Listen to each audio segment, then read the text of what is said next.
تو یہ آیتیں ہیں جس میں نفی ہو رہی. یہ آیت نمبر سامنے آ گئی ہے 101. تو یہاں ایک اور بات بھی کر لیں. یہ جو مرزا ہے جہلم کا محمد علی انجینئر، اس نے یہ پچھلی جو آیت ہے آیت نمبر 100، پھر یہ آگے آیت ہے 101، اور اس سے آگے آیت ہے 102، وَآخَرُونَ اعْتَرَفُوا بِذُنُوبِهِمْ خَلَطُوا عَمَلًا صَالِحًا وَآخَرَ سَيِّئًا. اور کچھ اور لوگ بھی ہیں جنہوں نے اپنے گناہوں کا اعتراف کر لیا. خلطو رلے ملے کیے انہوں نے، عملاً صالحاً وآخر سیئاً، کچھ عمل اچھے اور کچھ عمل برے، دونوں قسم کے عمل انہوں نے کیے. عسى اللہ ان یتوب علیہم، قریب ہے کہ اللہ انہیں بھی معاف کر دے. ان اللہ غفور الرحیم، بے شک اللہ بخشنے والا مہربان. انجینئر کہتا ہے یہ جو 3 آیتیں ہیں، آیت نمبر 100، آیت نمبر 101، آیت نمبر 102، ان میں صحابہ کی 3 کیٹاگریاں کی گئی. دیکھیے اس کا دھوکہ. عوام بیچاری کو تو پتہ کو نہیں ہوتا کہ قرآن نے صحابہ کی 3 کیٹاگریاں. پہلی کیٹاگری کیا ہے؟ والسابقون الاولون من المہاجرین والانصار والذین اتبعوہم بإحسان رضی اللہ عنہم ورضوا عنہ اعد لہم جنات تجری تحتها الانہار خالدین فیہا ابدا ذالک الفوز العظیم. یہ پہلی کیٹاگری ہے جی، مہاجرین، انصار، نیک لوگ، ان کے لیے جنت کا وعدہ. اس بدبخت آدمی نے آیت نمبر 101 اسے بھی صحابہ کی کیٹاگری بنایا، جس میں واضح طور پر لفظ ہے وَمِمَّنْ حَوْلَكُمْ مِنَ الْأَعْرَابِ مُنَافِقُونَ وَمِنْ أَهْلِ الْمَدِينَةِ مَرَدُوا عَلَى النِّفَاقِ. یہاں تو منافقوں کا ذکر ہو رہا ہے، صحابہ کا کیسے یہاں ذکر؟ آپ نے کہا کہ یہ دوسری کیٹاگری ہے. یہاں تو واضح طور پہ منافقوں کا ذکر ہو رہا ہے، جن کے بارے میں اللہ کہہ رہا ہے لا تعلمہم نحن، آپ ان کو نہیں جانتے، ہم ان کو جانتے. وہ جو تیسری کیٹاگری ہے نا، اصل بدماشی وہاں کی ہے اس بندے نے.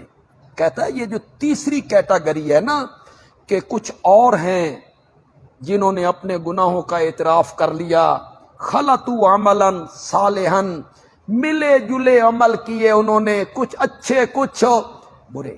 وہ کہتا ہے معاویہ اس کیٹاگری میں آتا ہے. یہ جو تیسری کیٹاگری ہے نا، اس میں معاویہ آتا ہے.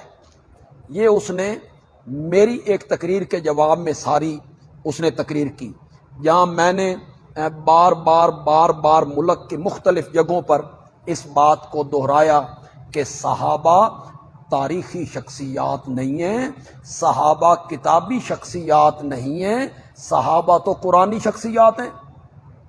انہیں ہم نے تاریخ میں نہیں دیکھنا کہ تاریخ صحابہ کے بارے میں کیا کہتی ہے، ہم نے صحابہ کو قرآن میں دیکھنا ہے کہ قرآن صحابہ کے بارے میں کیا کہتا ہے. اس کے جواب میں اس نے کہا بھئی یہ مولوی کہتا ہے صحابہ کو قرآن میں دیکھنا ہے، چلو قرآن میں دیکھتے ہیں، چلو آؤ قرآن دیکھتے ہیں.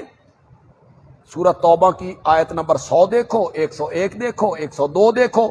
یہاں قرآن نے صحابہ کی 3 کیٹاگریاں بنائی ہیں، اور وہ جو تیسری کیٹاگری ہے وَآخَرُونَ اعْتَرَفُوا بِذُنُوبِهِمْ خَلَطُوا عَمَلًا صَالِحًا وَآخَرَ سَيِّئًا، کچھ رلے ملے عمل کیے، کچھ اچھے کچھ برے. دھوکہ اب اس نے یہ دیا کہ یہ آخرون کون ہے، یہ کن کا ذکر ہو رہا ہے؟ پاگل آدمی، یہ ان 5 صحابہ کا ذکر ہو رہا ہے جو غزوہ تبوک میں پیچھے رہ گئے تھے. وہ غزوہ تبوک میں جا نہیں سکے، اور انہوں نے نبی اکرم صلی اللہ علیہ وسلم کے آنے سے پہلے اپنے آپ کو مسجد نبوی کے ستونوں سے باندھ دیا. توبہ ایسے کی انہوں نے، باندھ دیا اور کہنے لگے نبی پاک کھولیں گے پھر گھر جائیں گے۔ تو انہوں نے چونکہ توبہ کرنے میں جلدی کی تو ان کی توبہ قبول ہو گئی۔